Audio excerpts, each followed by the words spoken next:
Hundreds of Morocco fans took to the streets of the Belgian capital to celebrate their team's victory in the World Cup.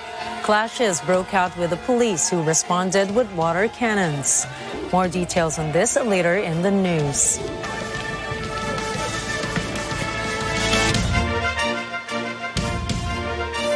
Good evening. I am Nina Richie Alago Flores. This is Agila International. And now for the headlines. Big-time fuel price rollback set for Tuesday, November 29. President Ferdinand Marcos Jr. hopes Court of Appeals reconsiders its TRO on SMC Meralco deal. Octa research says COVID-19 positivity rate on the rise. 1,000 protesters in China oppose zero COVID policy. And death toll in Italy landslide rises to 7.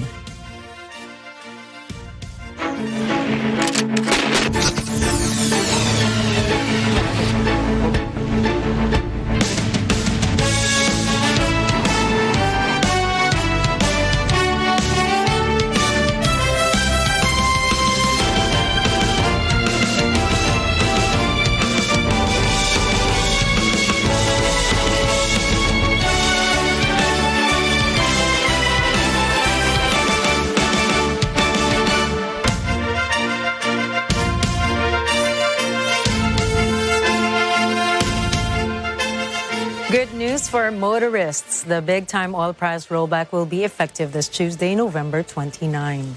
In an advisory of oil companies, gasoline will have a price cut of 85 centavos per liter, 3 pesos and 95 centavos per liter reduction on diesel, and kerosene will have a price cut of 2 pesos and 65 centavos per liter. This is the second consecutive rollback in prices of gasoline and the sixth in prices of diesel and kerosene. According to the Oil Industry Management Bureau of the Department of Energy, the rollback is due to the effect of increased COVID-19 cases in mainland China, the United States' high inventory of crude, and the price cap imposed on the Russian crude.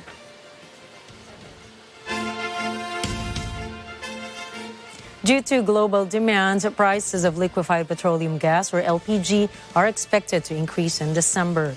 Oil Industry Management Bureau Director Rino Abad said November and December are called pressure months due to the buildup in the inventory. Abad explained that Northern Hemisphere countries use LPG for their heating requirements during the winter period, and it will continue from January to March of the next year. As of November, prices of LPG have increased by 3 pesos and 50 centavos per kilogram, while the auto LPG has a price hike of 1 peso and 95 centavos up to 1 peso and 96 centavos per liter.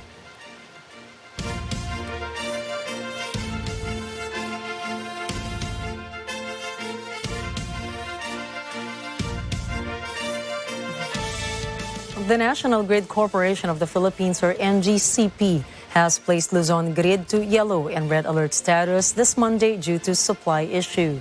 But the red alert status was lifted after the capacity recovered. Yellow alert means the power reserve is below ideal levels, and red alert indicates insufficient supply, which may cause power outages. NGCP said the yellow alert in Luzon Grid started from 10 in the morning until 5 o'clock in the afternoon. In an advisory, NGCP said 6 power plants are on forced outage, while 3 others are running on derated capacities, for a total of 2,648 megawatts unavailable to the grid.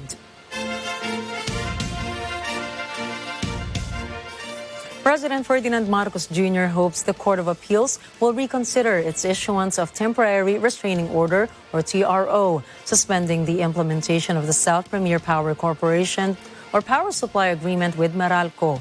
The president said over the weekend that the implementation of the PSA between the Manila Electric Company and San Miguel would cause further dislocations and possible power price increase. Marcos Jr. said he hopes the CA would include in their deliberations the extremely deleterious effect this would have on power prices for ordinary Filipinos. The CA's 14th Division issued the TRO in favor of SPPC, a San Miguel subsidiary with a 60-day effectivity from service on the respondents. The SPPC filed a petition hoping the CA will grant the rate petition without prejudice to any further requests for price adjustments for June 2022 onwards. The Energy Regulatory Commission, or ERC, has denied the plea for price increase following its ruling that the agreed price in the PSA is fixed in nature, and the grounds for the increase cited by SPPC and Meralco were not among the exceptions that would allow price adjustments. The ERC has expressed concern on the instantaneous effect of the temporary suspension on the implementation of the PSA, which it said will consequently expose approximately 7.5 million registered Meralco consumers in the National Capital Region and other areas in Central Luzon and Calabarzon to higher electricity prices without preparation, usually observed in case of PSA termination. The 7-day COVID-19 positivity rate in Metro Manila rose to 11.11% as of November 26.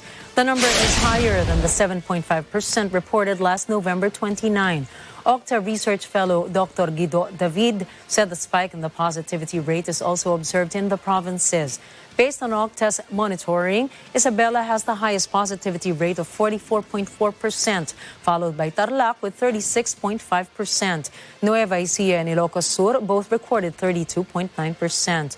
Other provinces with high positivity rates include Albay with 28.5%, Camarines Sur with 27.7%, Benguet with 27%, Kalinga with 23.7%, and La Union with 22%. Batangas posted the lowest positivity rate of 5.4%. David said the spike might have been caused by the presence of a new Omicron subvariant, BQ1. The country's COVID-19 vaccines are effective to avoid severe infection among patients. The departments of health made the assurance following the detection of new variants and subvariants of COVID-19, particularly the new BQ1 subvariant. Health officer in charge Maria Rosario Vergere reminded the public to get vaccinated and get boosted to prevent severe and critical cases. The DOH said the country's healthcare utilization rates remain at low risk, but they are preparing in any case the hospitalization of patients spike. Vergere also noted the importance of local and international surveillance and data sharing systems to ensure that the mutation of variants is monitored, studied, and useful to update COVID-19 vaccines. More than 500 beneficiaries under the Pantawid Pamilyang Pilipino program, or 4Ps, in Metro Manila have graduated from the program. Moira Encina reports. For the first time since the implementation of the Conditional Cash Transfer Program, or Pantawid Pamilyang Pilipino program, of the Department of Social Welfare and Development, or DSWD, more than 500 of its beneficiaries in Metro Manila have graduated from the program. Data from DSWD shows that out of more than 4 million 4Ps beneficiaries, around 200,000 are from Metro Manila. 4Ps National Program Manager Director Gemma Gabuya said the graduation of 4Ps beneficiaries is the fulfillment of the department's objective to give poor Filipino families an opportunity to get out of poverty. She added that the graduation rights prove the program is working and the funds provided to the DSWD for 4Ps is serving its purpose. Gabuya clarifies that graduating from the program doesn't mean the families are rich or not poor anymore. However, they have the capacity now to address the needs of their family, like food and education for their children. And even if the beneficiaries exited the 4Ps program, they are entitled to receive assistance from other programs of DSWD and local government units, or LGUs. The department wants graduates to be able to continue to improve their lives with the help of the LGUs. Kaya nandito po yung ating mga local government units kung saan nanggaling yung ating mga beneficiaries dahil gusto-gusto natin masustain yung kanilang sabihin natin yung gains in the program. Ayaw natin na mag-slide back sila. No? Kahit anumang mangyari sa buhay nila, magkaroon man ng disaster, magkaroon man ng problema, kayang-kaya nilang tumayo sa kanilang sariling paa. Among the assistance the DSWD provides to the 4Ps graduate include financial literacy training. Moira Encina reporting for Agila International. Trusted, connected, on point. Authorities have intensified their anti-drug campaign with the launching of BIDA program, or Buhay Ingatan, Drogay Ayawan. Mar Gabriel reports. The Philippine National Police, or PNP, is projecting a strong finish next year in its campaign against illegal drugs. Under the BIDA, or Buhay Ingatan, Drogay Ayawan program, authorities would simultaneously focus on the supply and demand reduction. The PNP has also recognized the accomplishment of Duterte administration's war on drugs, where tons of drugs were confiscated and a number of drug personalities were arrested, charged, and some resulted in deaths. But the PNP admitted the last administration's campaign did not focus on demand reduction. With the launching of BIDA program, the PNP is confident it will succeed in ending up the country's drug problem by aggressively addressing supply and demand reduction. When we say supply reduction, it focuses more on police interdiction or operations by the law enforcement. Not only the police, but by the National Bureau of Investigation, the PIDEA, and other law enforcement agencies of the government. Sasabayan po natin yung aggressive and chilling operations natin. That is supply reduction. Sa demand reduction naman, gusto nating putulin talaga yung ugat. Yung ugat, sanga, lahat na. Yung buong puno. Na kung saan nandun yung nagpapatronize ng supply ng droga. Under the BIDA program, the government would intensify the rehabilitation of arrested drug users. With the help of Department of Trade and Industry, or DTI, Technical Education and Skills Development Authority, or TESDA, and the Department of Labor and Employment, or DOLE, drug users will be given livelihood opportunities after the rehab. If we have the whole of the nation approach in ending the local communist armed conflict, we're going to apply the same strategy. Kaya sabi namin sa ating mga kapulisan that we have to stop owning the problem. Because the problem cannot be solved alone by us, including that of the other entities of the government. Kami na po in the past years, nagsama-sama na po tayo. The program would also implement aggressive awareness campaign, like house-to-house visitation to drug users who wants to renew their lives. As projected by the PNP, the intensified implementation of BIDA program nationwide might achieve its target of a drug-free Philippines by next year. Aside from Quezon City, the BIDA program was also launched in Cagayan de Oro City, Cebu City, and Davao City. We are not here to compare the strategy on what we've done in the past administration, because I myself was part of the past administration, and we believe that we have been very, very effective in our police operations in the past. Ngayon, yung sinabi mo naman na magiging bloody ba, it will be bloody, or hindi naman bloody ang term, di pala, hindi bloody. Kung sila po ay talagang lalaban, siyempre, nandun yung dapat unahan mo, di ba? But we always emphasize to our operatives yung respect for human rights. Yun po palagi. Pero kung hindi po natin maiiwasan, dahil talagang nalalaban po sila, ay hindi naman po tayo pauuna. Mar Gabriel, reporting for Mata ng Agila International. Trusted, connected, on point.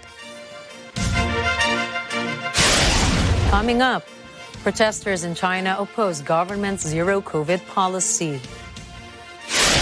Death toll in Italy, landslide rises to 7. And Chiang Kai-shek's great-grandson wins key Taiwan election. Mata ng Agila International will be back after this short break.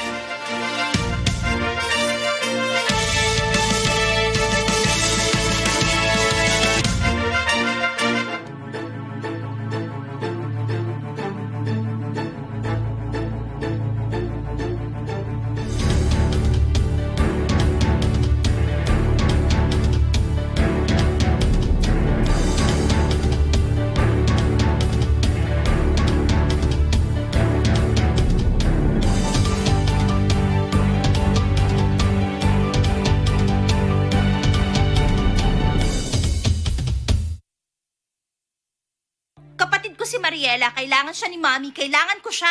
Hindi. Hindi mo siya kailangan, Bianca. Ano sinasabi niyo? Ang mga sikretong koneksyon. Anong ipapagawa niyo? Gusto mo siyang maaksidente? Hindi. Huwag muna. Ang magdadala ng panganib. Alam ko ang ginagawa mo. Alam ko ang lahat. Lahat.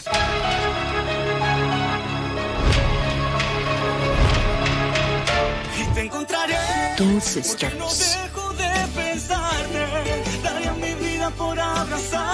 Panalo tayo pag together, walang talo pag together. Let's stand together sa Net 25.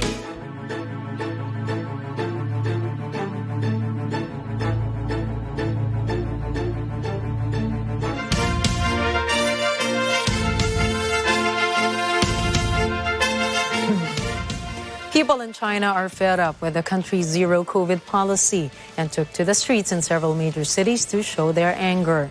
About 400 people gathered on the banks of a river in Beijing for several hours on Sunday evening. Some protesters held up blank sheets of paper symbolizing government censorship. In Shanghai, authorities kept a watchful eye over crowds of protesters. In Wuhan, where the first cases of COVID originated, hundreds of people took to the streets to criticize the country's zero COVID policy. Some residents also knocked down barricades and smashed metal gates. The protests began Friday in the northwest city of Urumqi, where lockdown rules were blamed for hampering rescue efforts after a fire broke out in an apartment building. Local reports said 10 people died in that blaze. According to some news sources, the recent demonstrations in China are a rare display of opposition to the government. Authorities said any direct criticism of the government can result in harsh punishment. Still on China, China's foreign ministry says that reports of protests in Beijing and Shanghai do not reflect reality and that a BBC journalist who was detained in Shanghai did not present proof of being a journalist to local police. Chinese Foreign Ministry spokesman Zhao Lijian says China has been practicing the dynamic zero COVID policy and applying adjustments based on the actual circumstances on the ground. Regarding the detained journalist issue, relevant authorities in Shanghai assert the person did not identify himself as a journalist and did not voluntarily present his press credentials. Zhao insists that they always welcome foreign journalists to conduct reporting activities in China based on relevant laws and regulations. He says China also provides convenience for the journalists. Yet Zhao asserts that foreign journalists must still strictly follow Chinese laws and regulations. 我们看到了 BBC 就有关的情况发表了声明。据了解 ，BBC 有关声明与事实不符。根据向有关记者当时未表明记者身份，未主动出示外国记者证。事发时，当地执法人员对现场人员进行劝离。 Italy declared a state of emergency on Sunday on the southern island of Ischia after a landslide killed at least 7 people. A wave of mud and debris from a nearby mountain swept through the small town of Casamicciola Terme on Saturday morning. At least one house was engulfed and several cars were swept out to sea. 5 people are still missing. After 200 rescuers are digging through the mud looking for survivors. Heavy rain and high winds have hampered their efforts. There are reports that at least 30 families remain trapped in their homes without power or water. Up to 200 more people are homeless after the catastrophe. The town is a spa resort with a population of about 8,000. In the summer, throngs of tourists descend on the community. A security agency official said at least 4 people were killed in an ongoing attack by the Al-Shabaab militants. The said group also sieged a popular hotel in Somalia's capital, Mogadishu, overnight. More than 12 hours after the incident, loud gunfire and explosions can still be heard in the hotel near the presidential palace. According to Mohamed Tahir, an official from the National Security Agency, the gunmen hide in a room at the Villa Rose surrounded by government forces. Tahir confirmed the number of deaths, adding that others had been rescued from the besieged area. With this, Tahir claimed the situation will return to normal very soon. Newsman Tucker Carlson says Ukrainian President Volodymyr Zelensky is a corrupt strongman who demands money from U.S. taxpayers. News sources say Carlson also accused Zelensky of attempting to drag the U.S. into a third world war. Biden's administration allocated $68 billion in military and economic aid to Ukraine this year. Yet last week, the White House asked Congress to approve another $37 billion. This prompted the news anchor in making such comments against Zelensky. Carlson says on live TV that the combined expenses are double what the U.S. spent yearly in Afghanistan. News agencies say Carlson has also been a longtime critic of the U.S.'s support for Zelensky. The news anchor once argued Ukraine is not democratic, and that intervening in its conflict with Russia is not in America's national security interests. Carlson also accused Zelensky of lying on purpose to get America into a war. This was after Zelensky tried to blame a missile explosion in Poland on a Russian projectile, when news sources say one of Kyiv's own missile was responsible for the Pryzwodzho incident. Pyongyang leader Kim Jong-un declares North Korea's aim to be the world's most powerful nuclear force. According to KCNA, Kim's Hwasong-17 is the world's strongest strategic weapon. It is also dubbed as the monster missile by analysts. Other reports claim that Hwasong-17 is capable of reaching the U.S. mainland.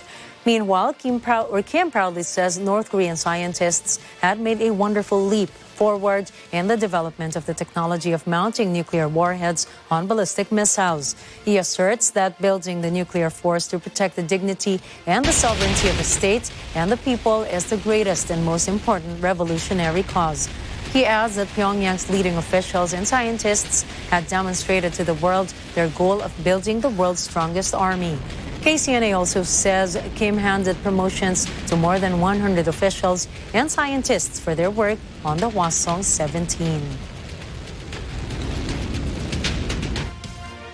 Chiang Kai-shek's great-grandson declared victory in the race to be mayor of Taiwan's capital. Chiang Wan-an also became the youngest mayor in the Taipei's history at age 43. Central Election Commission said Wan-an took 42.3% of the votes. His nearest opponent, Chen Shih-chung of Taiwan's ruling Democratic Progressive Party, claimed 31.9% of the votes. Political analysts said Wan-an's new position in the government can serve as a springboard to the presidency. Chiang Kai-shek's great-grandson graduated from National Cheng Chi University and the University of Pennsylvania. He first worked as a corporate lawyer in the United States before returning to Taiwan in 2013 for politics. Vice President Mohamudu Bawumia said Ghana's government is working on a new policy to buy oil products with gold rather than U.S. dollar reserves. Bawumia said the decision is meant to collar dwindling foreign currency reserves coupled with demand for dollars by oil importers. Ghana's current fiscal situation is weakening the local credit, or CDI, increasing living costs. The end of September 2022 saw Ghana's gross international reserves at around $6.6 billion, which equated to less than 3 months of imports cover. The government says their reserves are down from around $9.7 billion at the end of last year. Bawumia said the new policy, which is set for the first quarter of 2023, will fundamentally change Ghana's balance of payments and significantly reduce the persistent depreciation of the CEDI currency. Beyond the IMF, however, we have to look for fundamental solutions to some of our problems. As our foreign exchange reserves have declined, the depreciation of the cedi, as I have noted, has accelerated. A major source of cedi depreciation has been the demand for foreign exchange to finance the import of oil products. In fact, our import of oil products.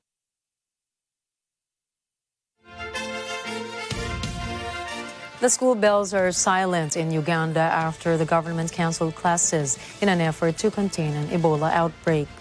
The order came Friday, just 2 weeks before the end of the term, after 23 cases of Ebola were reported among students. The closure shutters all primary, and secondary classrooms. Many of the schools are boarding schools, and students will have to travel back to their homes. Health officials worry schools could become a reservoir for Ebola, something they want to avoid in crowded urban areas. The strain of Ebola now circulating in Uganda is known as the Sudan virus. There is currently no vaccine to protect against it. Clinical trials are to begin soon on severely newly developed vaccines. Up next, Mexico evicts migrants from camp next to U.S. border. Port Moresby in Papua New Guinea celebrates World Children's Day. And Earthshot Prize contender turns seaweed into plastic replacement. Stay tuned for more global news here on Agila International.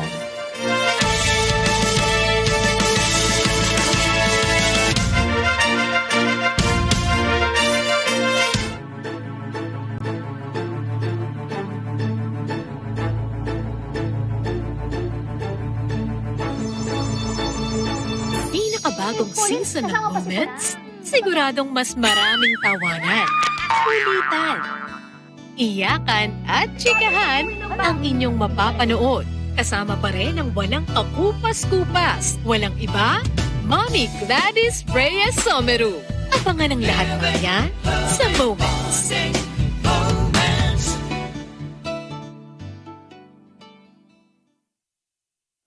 Panalo tayo pag together, walang talo pag together, let's dance together.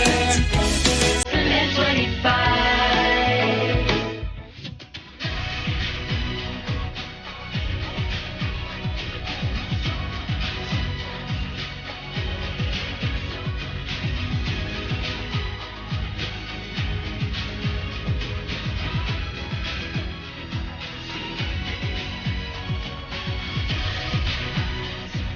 Set the tune! Feel the vibe! This is Press It Play! Guys, kumusta? I am Sam. Mabuhay, I'm JP. And it's Charles right here. Catch our songs on Letters and Music only here on Net 25.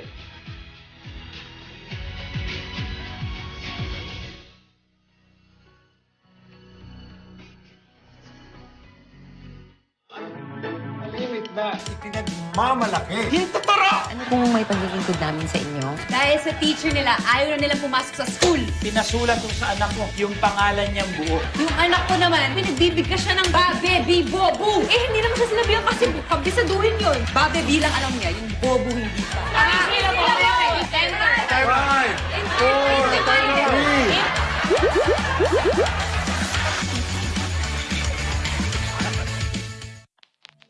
Ngayong linggo sa Cine Throwback.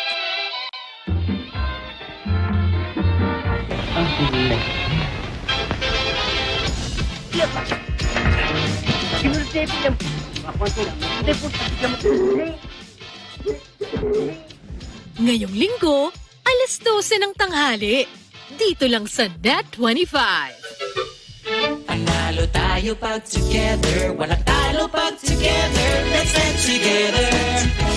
Sa Net 25. This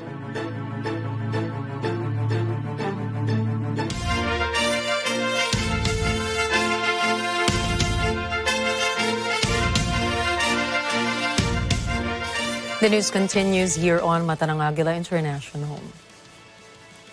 Hundreds of migrants in Mexico have been evicted from a camp they set up on the border with the United States. Ciudad Juarez police clad in riot gear clear the people out from the settlement they had set up next to the Rio Grande.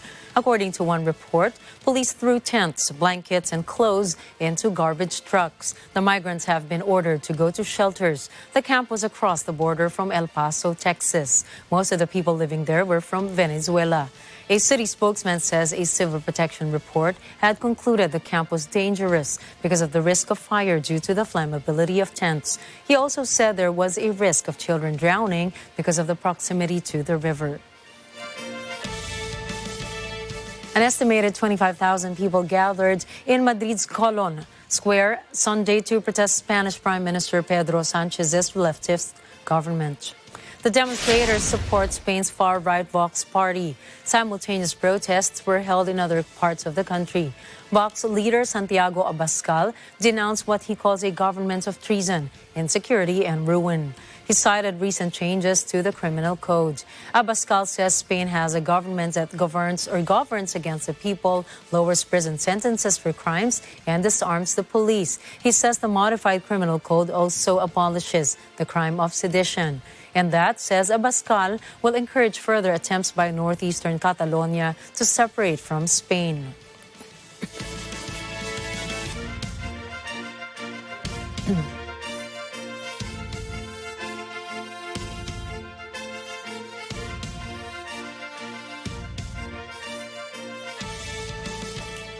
In the capital city of Papua New Guinea, communities and leaders join in celebrating World Children's Day, underscoring the importance of investing in the youth. In Port Moresby, Eco Hortaleza Quinola reports. The National Capital District Commission's Active City Development Program, or NCDC's ACDP, collaborates with other Papua New Guinea committees in hosting World Children's Day. This year's theme, Leave No Child Behind, Walk for Child's Rights. Active City Development Program Director Fazila Bazari organizes various booth and physical activities and entertainment for the kids.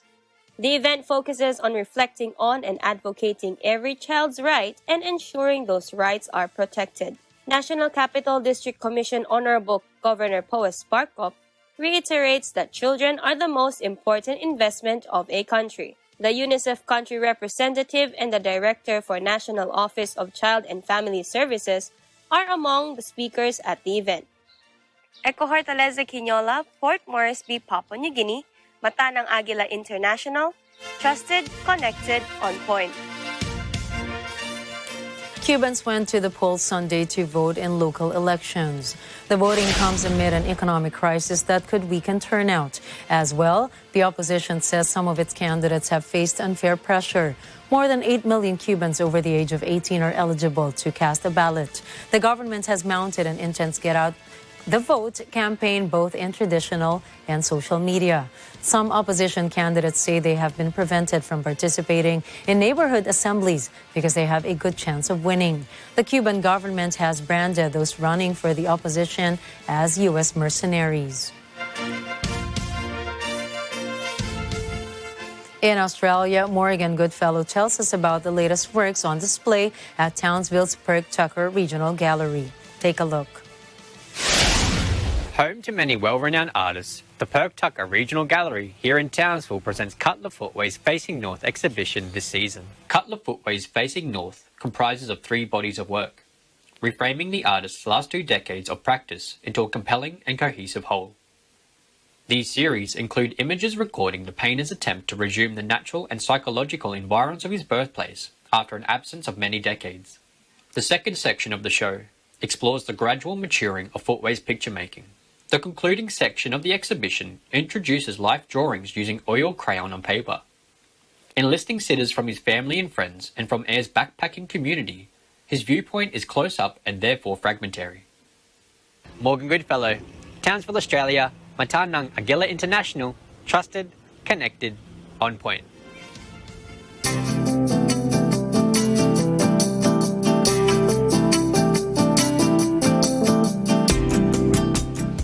As Prince William reveals his latest Earthshot prizes, a crafted biodegradable packaging made from marine plants aims to seal approval from this year's Earthshot competition. Pierre Paslier and Rodrigo Garcia Gonzalez's Not PLA is set to compete with other 14 firms for 5 prestigious Earthshot awards. PLA produces different types of disposable packaging that are fully biodegradable and even edible, as in the case of their Ohu drink bubbles.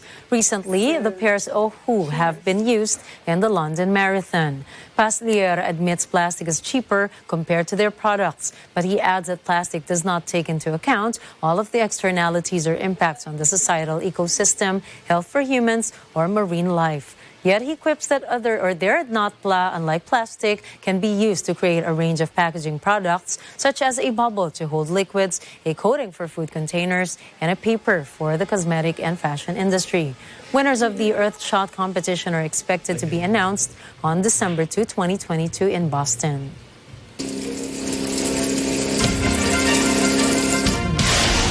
Coming right up, Jaguar Land Rover cuts UK production on chip shortages. Soccer riot erupts in Brussels. And cosplayers unite at London's MCM Comic-Con. More news from around the globe when Agila International returns.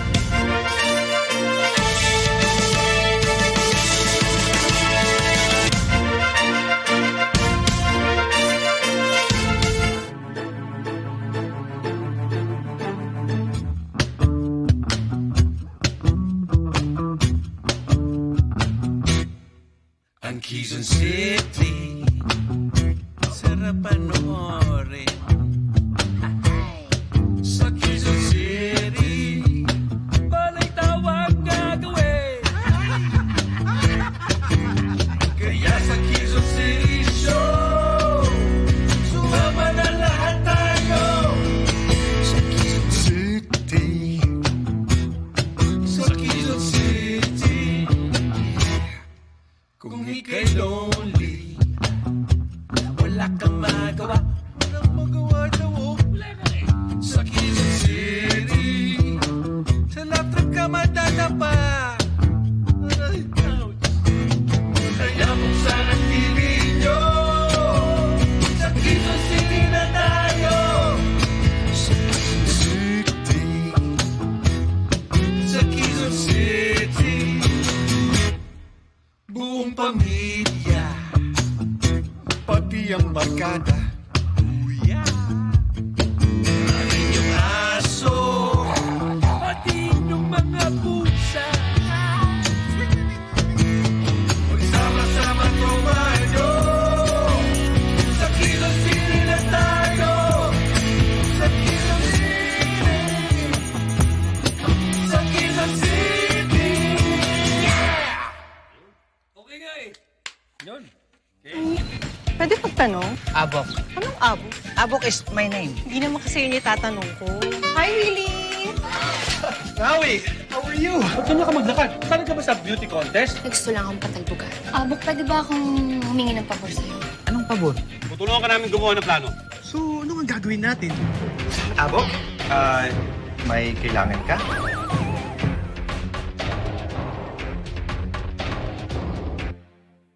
Good food, good times, good news. Balik kusina na naman ang inyong paboritong cooking show. Katakam-takam na recipes, masarap na kwentuhan, at walang sawang tawanan. Kasama ng ating espesyal na celebrity guests, natyak na magdadala ng kasiyahan, kasama ang aking pinsan na si Sandy Daza. Kain na! Dito lamang sa Lutong Daza sa Net25. La la la la la la la la la la la la la la la la. Ang sabi nila, maliit daw ang mundo. Nasaan siya? Nandun siya. Hindi ko naman siya makita eh. Ngunit, bakit palagi na lang hindi sila magkita? Hello? Nasaan ka na?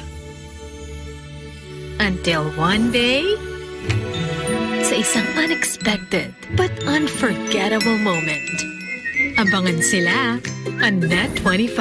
Panalo tayo pag together, walang talo pag together. Let's get together sa Net25.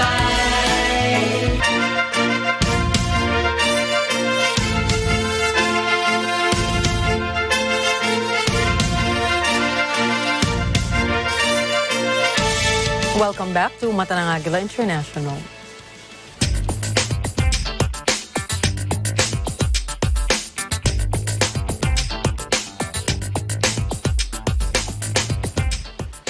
Jaguar Land Rover is reducing vehicle output in the UK until the spring due to semiconductor shortages. News sources say the decision is expected to affect the output of models of Jaguar F-Pace and Land Rover Discovery Sport.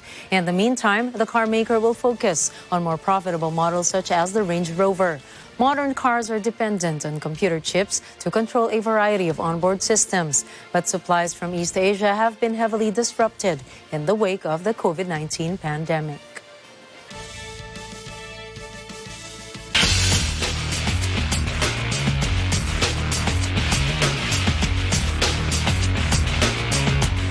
Police in Brussels used water cannons and tear gas to quell football fans who rioted after Belgium was defeated by Morocco 2-0 in World Cup play. Dozens of fans smashed store windows, threw fireworks, and torched vehicles in the city center. In a statement, Brussels police say even before the end of the match, scores of people confronted officers. A spokeswoman says many of the fans were armed with sticks. A journalist was injured in the face by fireworks. About 100 officers were dispatched to the scene. Metro stations were closed and streets were blocked to contain the violence. Violence was also reported in Antwerp, Belgium's largest city.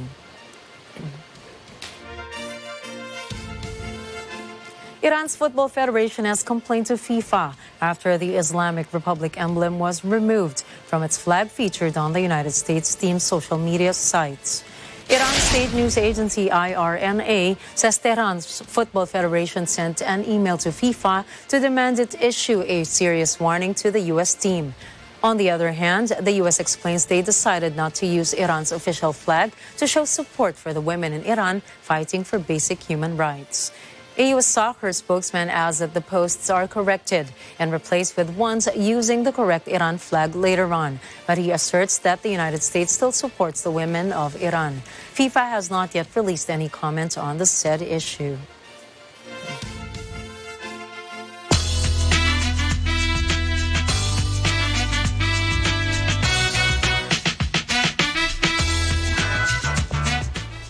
The film entries for the second Cine Halaga film and educational resources through the National Commission for Culture and the Arts study highlight at least 20 Filipino values.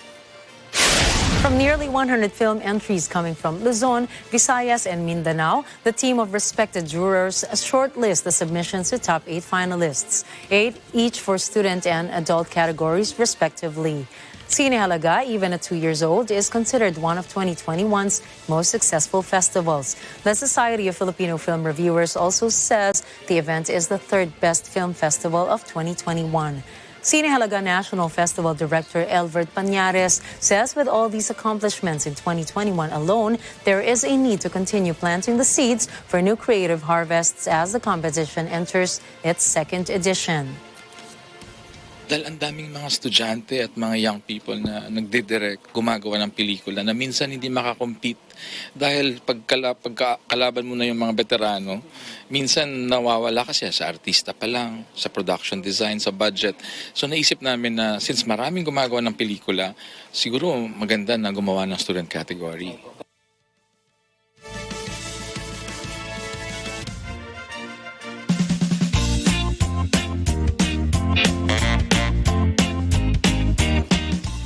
Now, cosplayers, enthusiasts, and exhibitors from different parts of the world converge for this year's MCM Comic-Con in London. Let's watch this. Hi, everyone. I am Erica. I'm Eric Gandhi. I'm Tyrese. I'm Arian. Eric Samson. And I'm Arabelle Celestino. And we are here at MCM Comic-Con in London. MCM London Comic-Con is a fan convention which was originally known as the London MCM Expo. The event primarily emphasizes cosplay, video games, popular media, and science fiction from the UK, US, Japan, South Korea, and other countries. We're walking around, checking the booths. This grand 3-day festival of everything pop culture includes different segments, such as the exhibit hall, which offers a sizable floor area for dealer booths and exhibitors, including media organizations like movie and television studios. It's typical to see celebrities from television and movies selling autographs and chatting with fans live on stage and off during Q&A sessions, as the Comic-Con regularly invites them to promote their projects and share their experiences. I definitely did not think of doing Optimus Prime ever in my life. I remember writing the characters Optimus Prime and Bumblebee for the first time and seeing that in Final Draft. Growing up a fan, it was a dream. But that is an interesting thing to think about kids today or this generation, what the shows that they're watching, and thinking about maybe they're going to voice that next generation of it. And I think it's really cool. It's a nice surprise for me to be able to go back to my childhood in some ways, but in a fresh way, and also be re-inspired by that, connect with it. It just makes it really joyful. That's like a fun thing to jump into something as fans already. And I think that's a unique thing. It's really cool. I think it's really cool that a new generation can be inspired. And the hope is that, there can just be like new iterations forever. Like this doesn't really have to be something that goes away, and now like these different generations can connect over the same thing, which is really amazing. At the Comic-Con, cosplaying is one of the most popular aspects of the event. It's a way to showcase cosplayers' favorite characters. Just cosplay. That's my main thing. I make anime and gaming inspired music. There are also role-playing games with other cosplayers, and cosplaying is also a way to simply meet new people who share their interests. From London, United Kingdom, reporting for Matanang Agila International, trusted, connected, on point. In Portugal, inmates in Linho prison participate in a contemporary dance workshop to feel free and relaxed. Twice a week, artist and teacher Catarina Camara leads the prisoners for the Carpo M. Cadea program. The said activity aims to prepare inmates for social reintegration through dancing for hours. Camara, who is an individual trained in psychotherapy, says the prisoners are also given a space to take their problems off their minds. The director of Linho Prison says before, some of the inmates who participated in the program committed up to 20 disciplinary infractions per year, but now it is rare that any of them commit even one infraction. An inmate says Linho facility does not feel like a prison. Moreover, he compared himself to people in the street who are free. The inmate adds that when he started dancing, he learned to give more value to life, learn to respect others, and protect oneself from negative emotions. Camara also explains that freedom and dancing positively affect the way people live.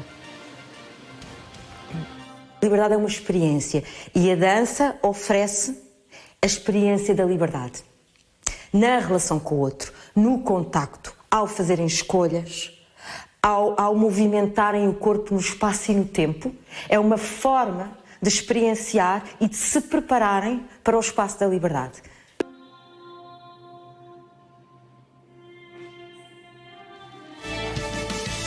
It's Monday, and to help you start the week, here's a quote from David Brinkley, an American newscaster. A successful man is one who can lay a firm foundation with the bricks others have thrown at him. Criticism can make or break you. Your choice. And that's a wrap for us tonight. For tonight's news, catch the latest updates on our social media channels. I am Nina Richie Alago Flores. This is Matanang Agila International. Trusted, connected, on point.